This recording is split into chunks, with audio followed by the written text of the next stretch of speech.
This episode is brought to you by Quince.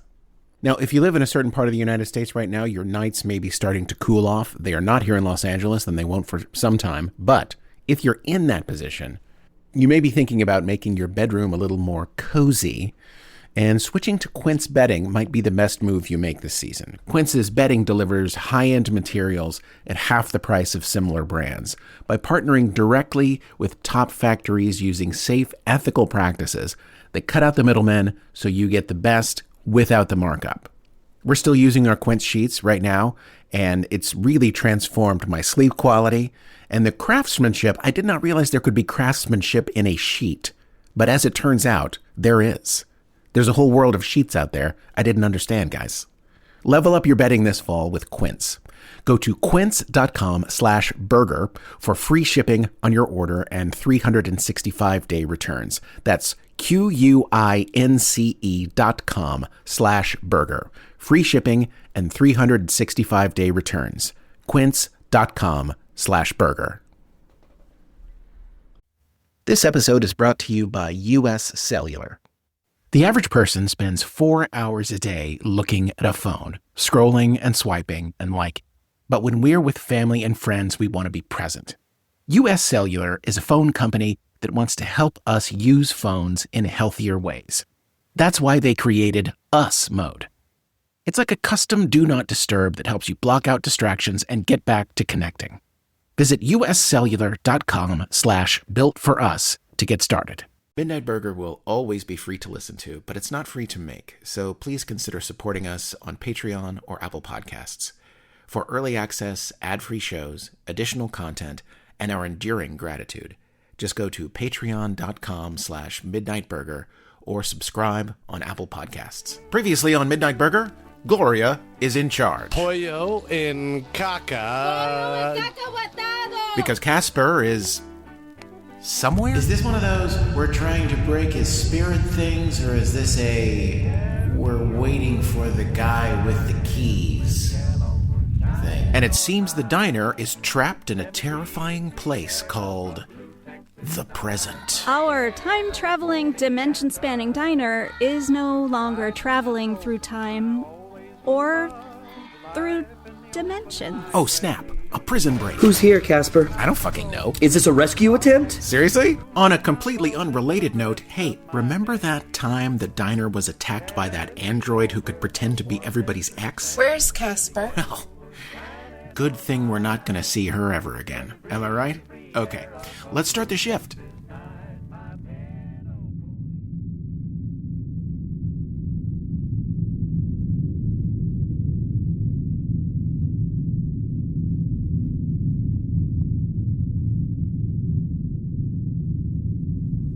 So, where are we headed?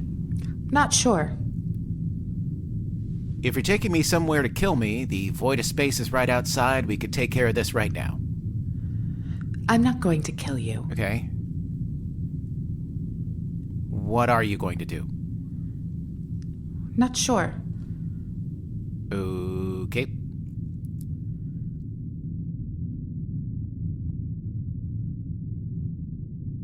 You know, you were not on the list of people that I thought might rescue me. Really? Yes. Who was on the list? Honestly, there wasn't even a list. Well, surprise! Yeah. You had a name for me. We did. The X. The universal embodiment of all X's. Right. That's silly. I'm not that, you know. What are you then? Well, I don't know what I am. I know what I was. I was an object created with a purpose. Which was? To find you and confront you about leaving your wife. You're an android who can travel through space, time, and dimensions. And your sole purpose is to confront me about leaving my wife. Yes. Why in the world would someone create you? Oh, you'd have to ask your wife. She made me. My wife made you? Yes. My wife was an accountant. Well, in your native timeline, your wife was a CPA. In my native timeline, your wife was the most brilliant scientist Earth had ever seen. She changed the planet with her ideas, saved it from destruction. That doesn't sound like her. Privately, she was obsessed with you. Specifically, how she was able to save an entire planet, but not a marriage. That sounds more like her. You had disappeared. So she created me to find you, confront you about leaving her, and then report back. But in her rage, she made me incredibly powerful and was not specific enough with her directives. So to complete my task, I had to confront every iteration of you in every timeline before I could return to her. That's a lot of me's. It's infinite yous, Caspar. It's an impossible task, but I would have continued until I ceased to function. It was your friends who finally stopped me. That was nice of them. How many me's had you confronted before you got to me? 11,386,391. Oh my God! It was a lot. That's too many me's. And you know what? Every version of you was miserable. I was amazed by the consistency of their misery in the timeline. Your misery may be the most consistent thing in the multiverse. Well, that's on brand. I'm so sorry. It's okay. I'm free now. I can't even imagine. You were also a woman in a high percentage of timelines. Also, one time, a lionfish. It was funny. That sounds like a nightmare. It's all right. I'm an android, Caspar. I don't feel things the way you do. And then we just left you there. Yes. In Kentucky. Yes. In 1934. You may not be surprised to hear that when the residents of 1934 Harlan County, Kentucky encounter an unconscious artificial woman, they have a negative reaction to it. Oh God, what did they do? They threw me in a river. Brownie's Creek, they called it. They threw you in a river? Actually, it was quite nice. Peaceful. I sunk to the bottom, but it wasn't that deep, so you could still see the sun rise and set as the days went by. Days? As the years went by, Caspar. The fishing boats that passed over me slowly became motorized, churning the water. I watched them build a bridge over me, hammering and digging. In the middle of the day, the workers would dangle their feet just above me and talk about the world. They talked about a war and the surprising progress that followed, and about how the land they were born in was quickly becoming foreign to them. They would toss pebbles in the river and they would land around my body. One night they came to the bridge to drink and fight and talk about sports. They tossed their cans in the river and I watched them float away. One of them got very drunk and swore when he looked in the river he could see me. They all called him crazy. When they finished their bridge, I was alone again. A year of complete silence. Then, one day, I saw two yellow eyes peering at me from within the murky water. Something covered in armor that had frightening jaws. They called it a snapping turtle. It hid in the rocks near me, and my body reflected light and attracted fish, and it would wait in the darkness and snap at them when they approached. It was obviously there for the fish, but I like to imagine that it was protecting me as I lay there paralyzed. It was my first friend. While the moss slowly covered my body, I began to rebuild my central processor from the beginning. It's difficult for a thing to fix itself. There were many failures. When I finally emerged from the creek covered in mud and moss, tree roots wrapped around me, it was 1963. I didn't have much of my previous programming left, but I still had the ability to find you, my last target. I peered forward in this timeline and saw that you were a prisoner, so I leapt forward in time, stole a ship, and broke you out. You laid at the bottom of a creek for 30 years. Yes. Most people would emerge from that creek hating me. I'm not a person. Well, thank you for rescuing me. You're welcome. So what now? That's up to you. What do you mean? I need your help. In exchange for your help, I'll take you anywhere you want to go. Knowing you, that will either be go back home or find the diner. It's up to you. You couldn't have shown up before I was kidnapped? I could have, but a prison break sounded fun. You let me go through all that because a prison break sounded fun. You don't get to choose the way you're saved, Caspar. Where's the poetry in that? Well, then take me back to before I was kidnapped. No, for two reasons. One, when I travel through space and time, I can't take anyone with me. And two, for some reason, when I arrived in your current time, my powers were halted. I can no longer travel temporally. I don't know why. Right. The wind chimes. What? The Teds, they built some sort of thing that's trapping the diner here. No more time travel. I guess that applies to you too. I see. And since they're after the diner, we should try and find them before the Teds do, so it looks like I'm not going home. You weren't going to go home anyway. How do you know? Because I've been inside your head, Caspar. There's very little I don't know about you. Fantastic. You said you needed my help. What could I possibly help you with? You're going to help me become human. That sounds like fairy godmother territory. I don't know about that. Not magically transform me. You're going to help me understand humanity so I can be it. You seem pretty human to me, aside from the indestructible time traveler part. I appreciate that. But that's because I constructed this persona.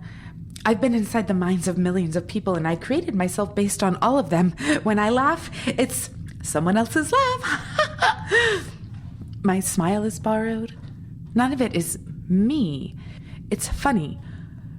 When you don't know who you are, it works out really well for other people. You can just be whoever they want you to be.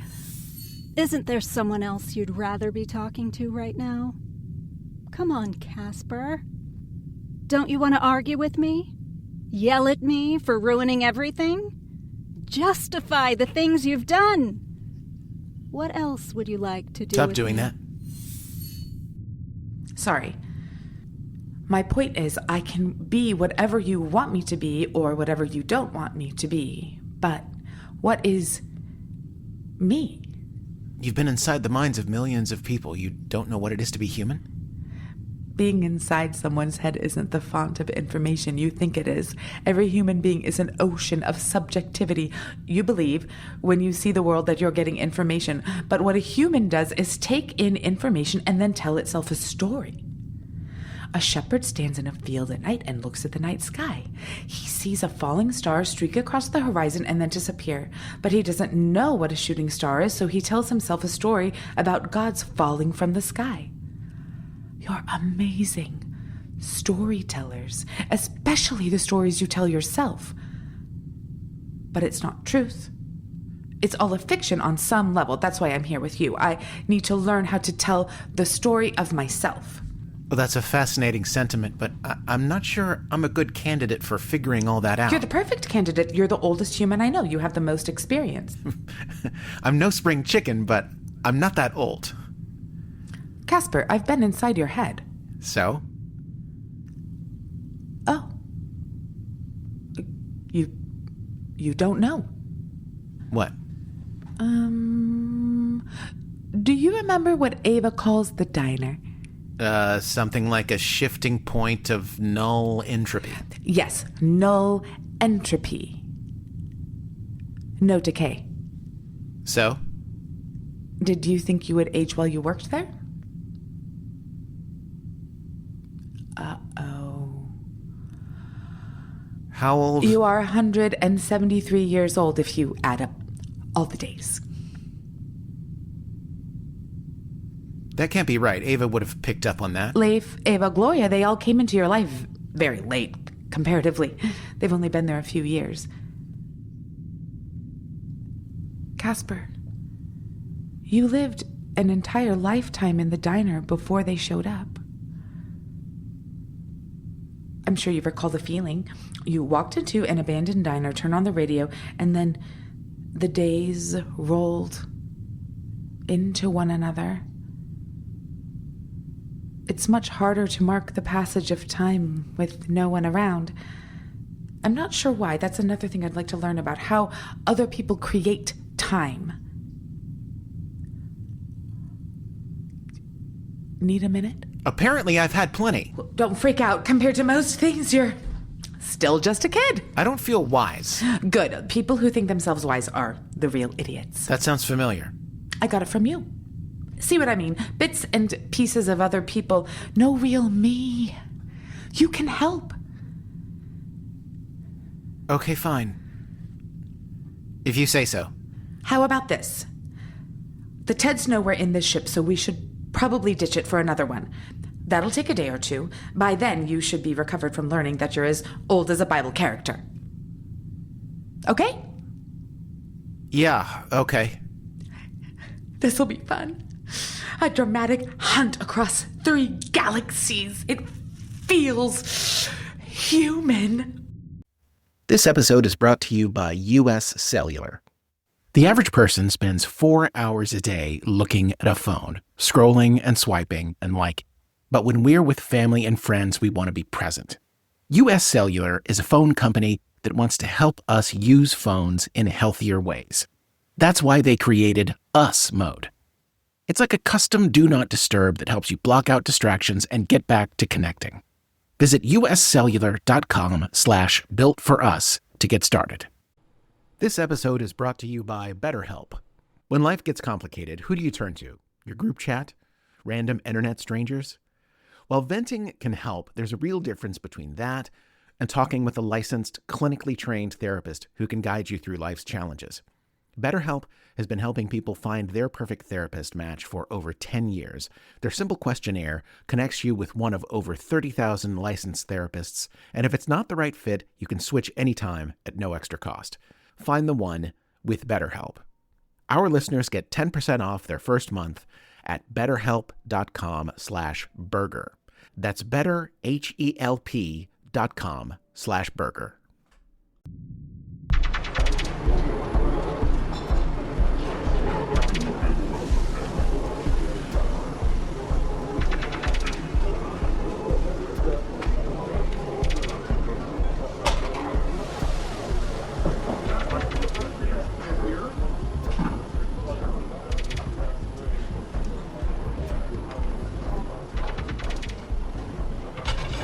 Good evening, Mom. What's your poison? Hey, what can you make? I have 11,361 recipes. Any of those recipes a margarita? 1 margarita coming right up. Wow. Okay. You're making a mistake. Am I? I'm afraid so. Because I'm trusting a robot to make me a drink? Because you're ordering a margarita. So what? I've been around. I've never met a bartender that can make a good margarita. You don't look like the type that would know a good margarita. I don't. No. I'll have you know I've been to Earth. I've had the real thing. Oh, yeah? Where'd you go? It's a place called TGI Fridays. Best place to go. Really? Oh, yeah. They also have these things called jalapeno poppers. See, the jalapeno is something that's hot, but on purpose. It's not poison. Yeah, I know what it is. You do? Wait a minute, are you an Earthling? In fact, I am. Oh, so you're just having some fun with me. It was fun. 1 margarita. Enjoy. Thank you. Oh, look, a pineapple wedge. Always a good sign. Don't say I didn't warn you. Yeah, that's real bad. See, I'm telling you. TGI Fridays. Have you heard of a place called Akron? You need to stop talking about Earth. You don't sound good. So you tell me, where's the best margarita? At my ex-boyfriend's mother's house? Ex-boyfriend? Yeah. Interesting. How'd you get off-world? Well, I heard the Mexican food sucks out here, so I thought I'd open my own place. I don't know. I dabble in the restaurant business. A lot of people in a lot of systems have tried and failed to make authentic Mexican food. Yeah, but I'm an authentic Mexican, so... What's your name? What's yours? Minsky.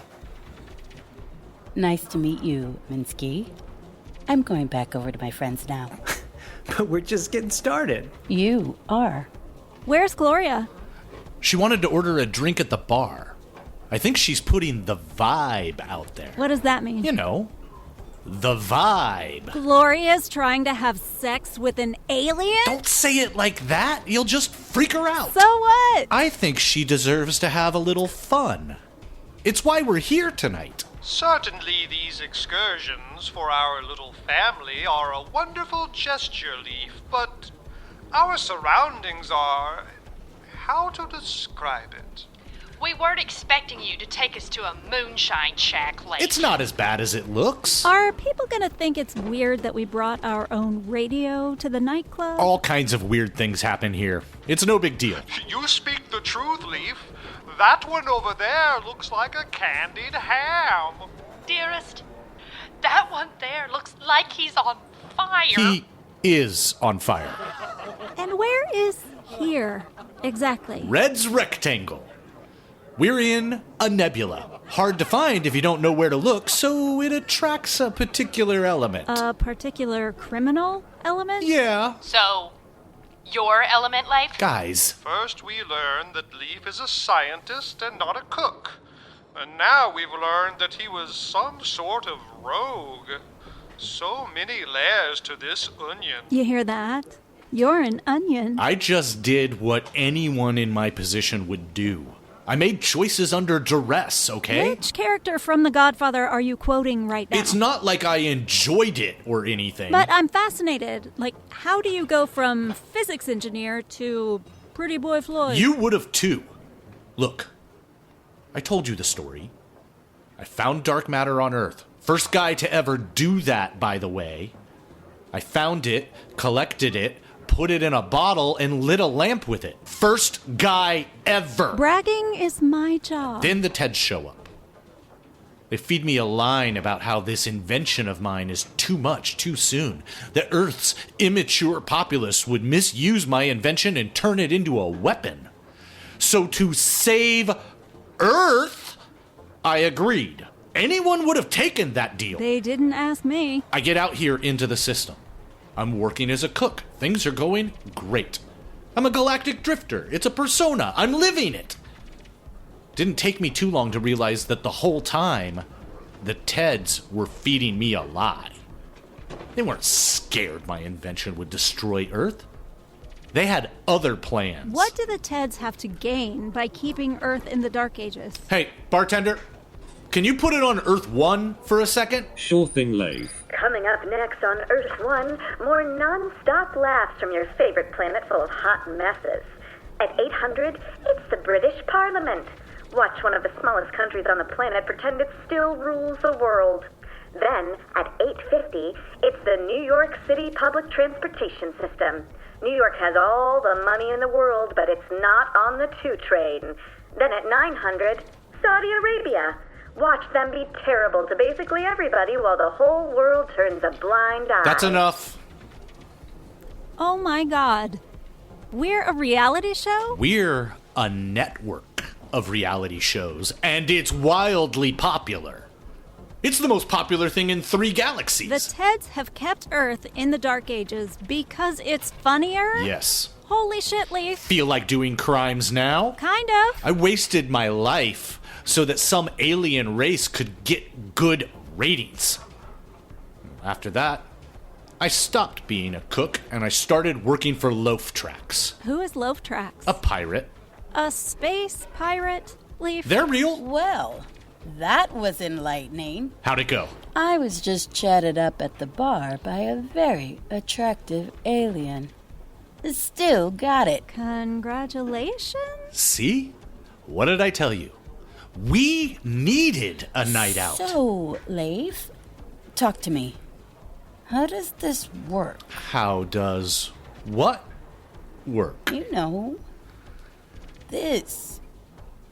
Situations like these. How does, it work? Mucklewains, cover your ears. We're about to talk about alien banging. Whoa, Perhaps we should have stayed back at the diner. Yes, dear, though, how does it work? Honey?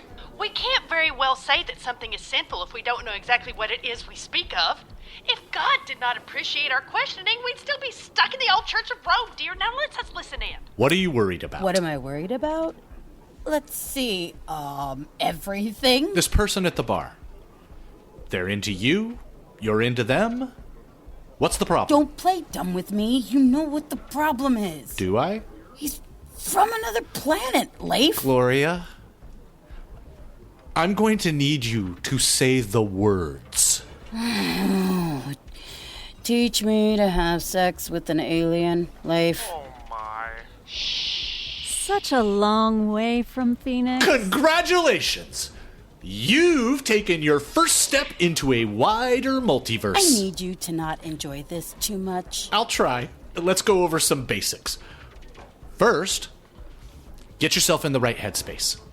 Stop saying the word alien. Why? Look around. We're all aliens. Why separate one thing from another? All God's creatures under the sun, right, Mucklewains? That's true. That's very true. See, dear? Give me a moment to consult scripture. Secondly, and I'm sorry to make it weird, how do you know that was a man at the bar? Fucking hell. Maybe their race doesn't have men and women. Maybe they don't have genders at all. Maybe they've got men, women, and some third thing. Don't worry about it. I'm a traditional girl, Leif. I hear you. But whose traditions are we talking about? There's a lot of them around here. I'm just saying, once you get out here, it's not as cut and dried as Captain Kirk and a green lady. Leif dated an orb one time. An orb? I asked you not to use the word orb. But they were an orb, Leif. They were a floating orb. They were a spherical entity. That floated. A floating orb. Fucking orb, Leif? What was the orb's name? Zizza 9, Zizza Fizza Zizza. Wu-Tang! How did that work? Don't worry about it. Look, the important thing is that there's two people at the bar, and they're into each other. What follows is a frank conversation with your chosen partner for the evening, and then a fun trip to that vending machine right there. What happens at the vending machine? It's like going to Europe. You just need the right adapter. Don't get the wrong adapter. You could fry your curling iron, if you know what I mean. Okay, I think I'm out. Yes, dear. I believe I may have stayed too long at the fair in this conversation. I have regrets. Well, now you've got me thinking, dear. Now, I'm at Matthew 7:17. Oh, yes. A good tree cannot bring forth evil fruit. Suppose it matters not how strangely shaped or spherical said tree would be. Then I am over at Psalm 139:13. For you created my inmost being. You knit me together in my mother's womb. I praise you because I am fearfully and wonderfully made. Which brings us to Galatians. There is neither Jew nor Gentile, neither slave nor free, nor is there male and female, for you are all one in Christ Jesus. So, then, Scripture says that it says that for Leif to love a sphere is approved by Jesus? It would seem so. No, not out of wedlock. No! That is where we draw the line. Leif, your box is ready. Thanks. What is that? Nothing. Just some stuff I left here a while back. Some stuff? Yeah, it's some stuff, you know? No big deal. What's in the box, Leif? Nothing. Don't worry about it. You're saying don't worry about it a lot tonight. It's making me worry about it. I've got stuff stashed all over the place. I'm opening the box. No! Please speak security phrase. Security phrase? Don't worry about it. Oh, shit. He's coming over here. All right, here we go. Oh, shit. What? Dumb fucking luck. You know him? Leif, you fucking idiot. Leif, buddy. Have you been? Minsky. You two know each other? Oh, Leif and I go way back. Isn't that right, Leif? Oh my god, is this a space pirate? I thought he'd be swarthier. He's not a pirate. He's worse. He's a lawyer. A space lawyer, Leif? Mind if I sit? Of course I do. So let's see here. You must be Dr. Ava. I am. And this must be the magical radio. Leif, who is this man who has so rudely interrupted our evening? I apologize, everyone. I just had to come over here and say hello, catch up with an old friend. A lot of talk out there, Leif. You don't say. You guys got raided by the Teds? How do you know that? Well, you see, that's my business, knowing things. I've got my ear to the ground in every system. Leif knows this. You, however, did not know this, Gloria. I apologize for the chicanery at the bar. I couldn't help myself. You're so charming. Yeah, thanks. What's everybody drinking? Let me buy you a round. Okay. We were just leaving, actually. I don't know about that, Leif. Hello, Leif. Nice to see you. Sluggo, Francis. Leif, what's going on? Who are these major appliances? These are my associates, Sluggo and Francis. I'm sure you can tell by my appearance I don't like getting my hands dirty. And Sluggo and Francis, well, I would say they like getting their hands dirty, but they don't like anything. Because they're robots, and robots don't like things. Because robots are idiots, and these particular robots just do whatever I tell them to do. They're thug bots? I know you're kidding, but this model is literally called a thug bot. They don't have to be here for this, Minsky. Sure they do, Leif. How else am I going to coerce you into doing what I tell you if I don't threaten your friends? Let's just make it official, shall we? If Leif doesn't give me exactly what I want, he's going to watch while Sluggo and Francis here rip all of you to shreds right in front of his eyes. Please don't try to run, folks. They're much, much faster than they look. Great idea for a night out, Leif. It's the simplest thing. That box there in front of Leif belongs to an associate of mine. Leif liked to hide things here at Red's, and he thought nobody knew about it. But of course I knew. And I also knew that Leif was in trouble.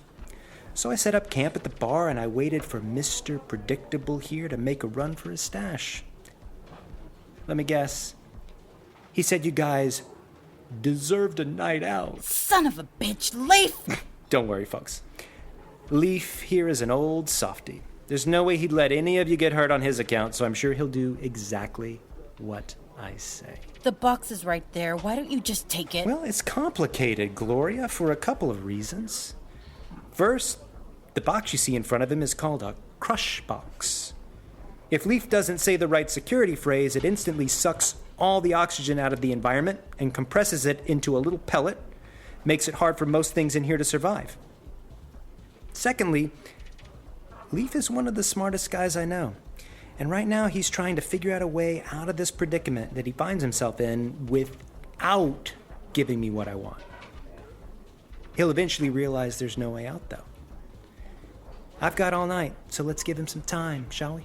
You want us to just sit here? I'd like to get to know everyone. This is a big deal for me, the staff of Midnight Burger at Red's Rectangle. I mean, what a story to tell. You want our autograph? I might. That reminds me, Doctor. Would you mind if I engage you in a scientific discussion? I'm pretty sure the guy with the killer robots makes the rules. It's true, that's me. It sure is. My question is this. Do you remember when Midnight Burger brokered a peace deal between warring factions on Nea D by playing a game of cornhole in the parking lot? Sorry, that wasn't us. No, that's the thing. It was you. I saw the news feeds. There was a picture of you. What? Correct me if I'm wrong, Doctor. I move through time linearly, right? Yes. But Midnight Burger doesn't. Right. Then doesn't that mean that there can be stories from my past about Midnight Burger that you haven't experienced yet? Because it can be in my past, but your future. right? Theoretically, yes. So there can be a ton of Midnight Burger stories that have happened already in my timeline that you know nothing about. It's possible. Wow. What about, let's see. What about when you brought a walrus to the court of the High King on Wilsonite? Definitely not. Fucking walrus? Amazing. You guys haven't done that yet? There could be tons of stories out there that I know and you don't. There seems to be a lot of things you know that we don't. Like I said, it's my job to know things. For example, I also know that you guys are no longer time traveling. How do you know that? Gloria, what did I just say? Why is it happening? Are we exchanging information? Are we friends now? No. Absolutely not. All right. Well, since I like you guys, I'll let you in on it. It's the Teds. They've got some sort of space station way out there. It's sending out some type of signal that has you guys trapped in the, quote, here and now in these 3 galaxies. How is that possible? I have no idea. I leave things like that up to other people. I hear it's something to do with time crystals. Fucking time crystals? The Teds are a patient bunch. They plan to trap you here in their territory and just wait until you show up right in their lap. I also heard about that neat little trick Leif played with the purple nullifier. Nice work, by the way. They'll be ready for that next time. I'm never picking up a guy at a bar again. Come on, Gloria, don't say that. You know, if Leif were listening to anything I have to say right now, I would explain to him that myself, my associates, we could be his best friends in this time of need. When you're in trouble with the Teds, you come to us. Who is us? Loaf Tracks. The space pirate? That's right. You're the space lawyer for the space pirate? It's a living. I think this has gone on long enough. Goodness. I'm so sorry, I forgot about you too. It's so easy to forget you're right there since you're, like, not really there. Am I right? Leif, perhaps it's for the best if you give this man what he wants. Thank you, Effie. Let's let cooler heads prevail. Do not address me directly, you carpetbagger. Yikes. My dear Leif appears to be in the midst of a moral dilemma. Trust me, that's not it. But hey, speaking of moral dilemmas, I have a question for you two. How do 2 followers of the... Who is it again? His name is Jesus. Right. 2 followers of Jesus. How do you feel comfortable cavorting with criminals like Leif? Shouldn't you shun him? Shouldn't you spurn him? No, we should not. We don't speak of it often, but back in our homeland, the Baptists may quite often have an understanding with the bootlegger. For we both desire the abolishment of whiskey and all its relatives. Just as Leif and ourselves have the shared goal of not being turned into some sort of griddle cake by these heartless automatons of yours. I see. Strange bedfellows. It happens all over. Interesting that you describe Leif as having a moral dilemma, though. It doesn't seem quite like him, does it, Leif? Morals? See, to have morals, you have to have made certain choices with your life, and that's not like Leif to make choices. Invents something amazing on Earth, gives it up in exchange for a ticket to the stars. Then what does he do?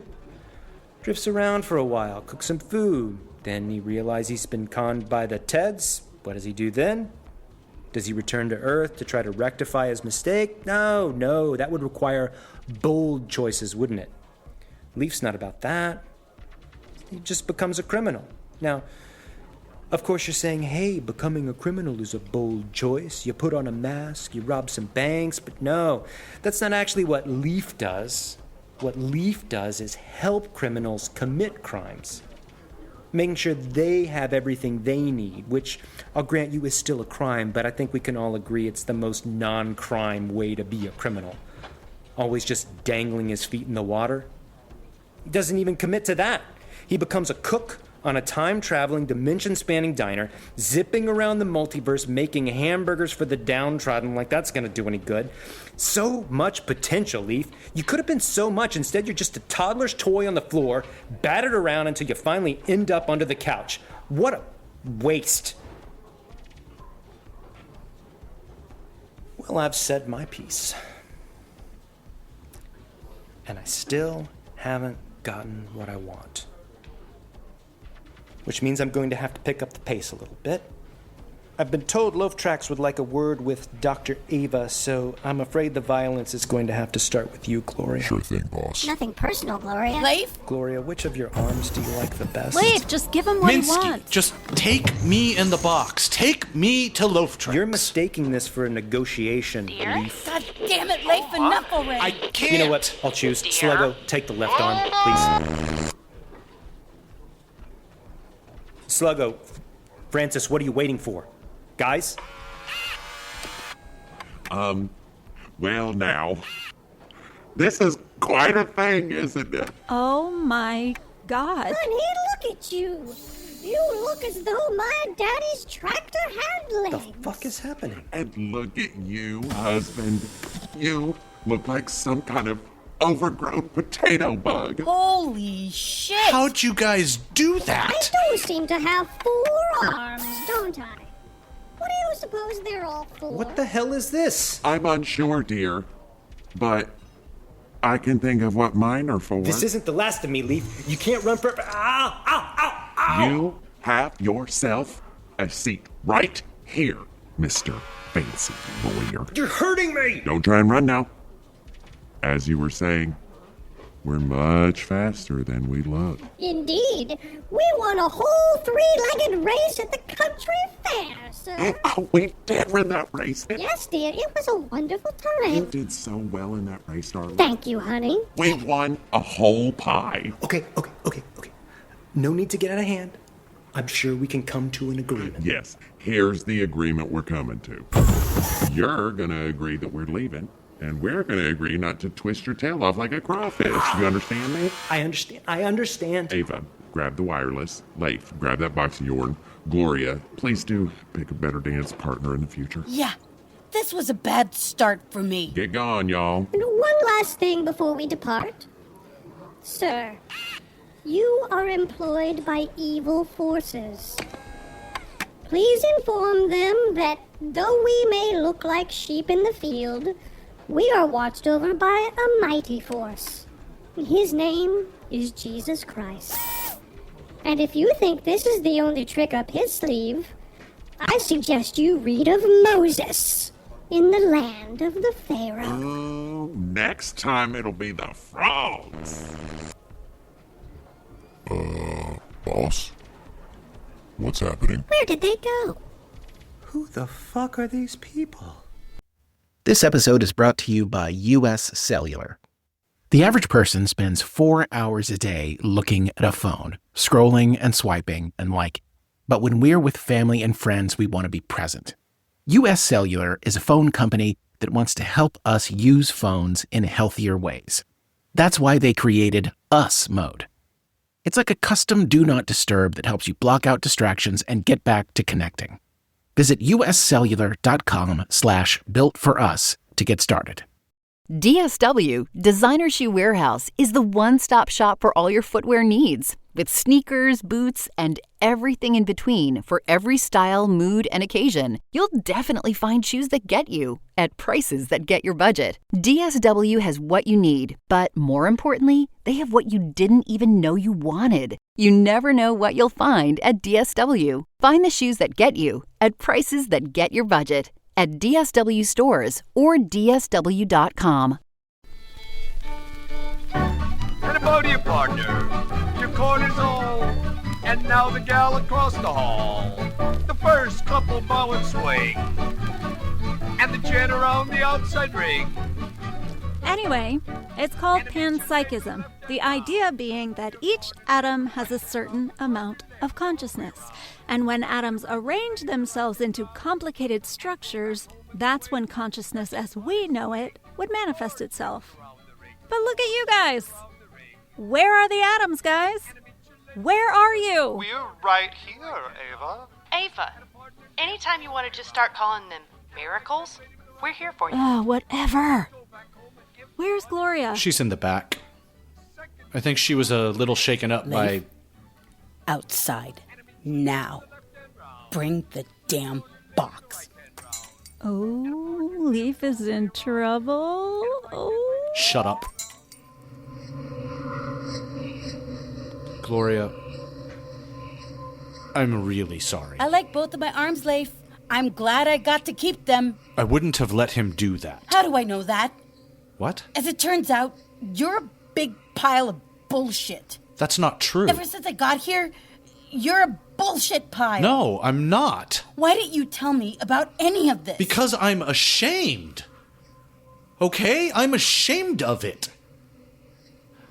Everything Minsky said back there was true. I could have done something great, but I didn't because it was too hard.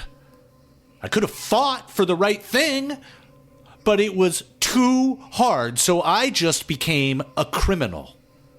Then I couldn't even be a good criminal. I'm ashamed of all that. But I like it here. I like being with you guys.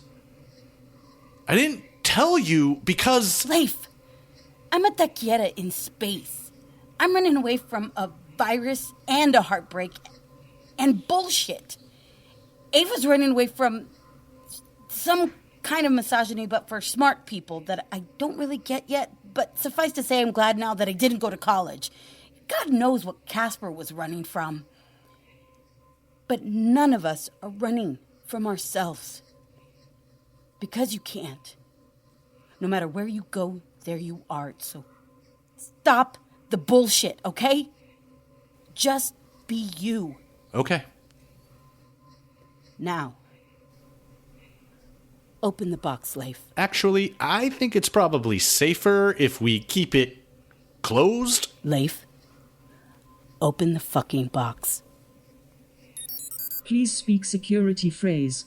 In 1970, Doc Ellis pitched a no-hitter on LSD. Access granted. What is it, a Rubik's Cube? It's basically a thumb drive, but on a quantum level. What does it do? If I install it in the right system, it destroys the TEDs. Destroys them? All of them? Yes. But here's the thing. No matter what happens, we can't use it. We can't? Okay. Tell me everything.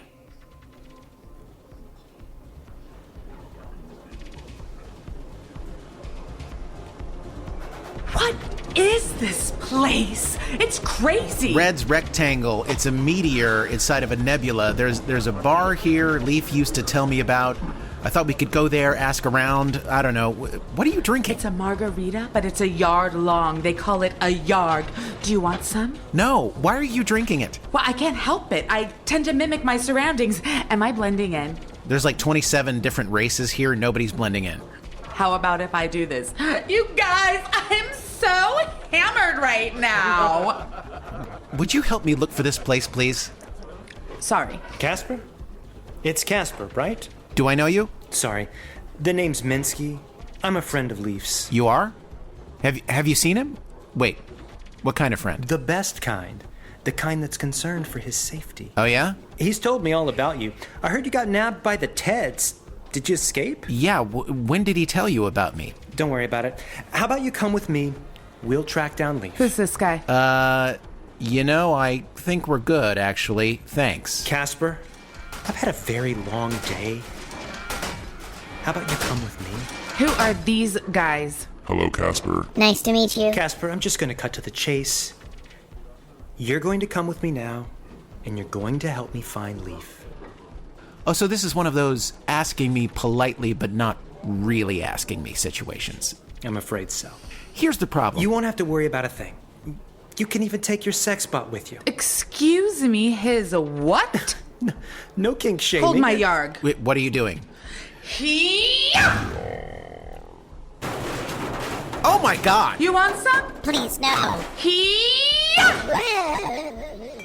Whoops. Oh, his head just flew right off, didn't it?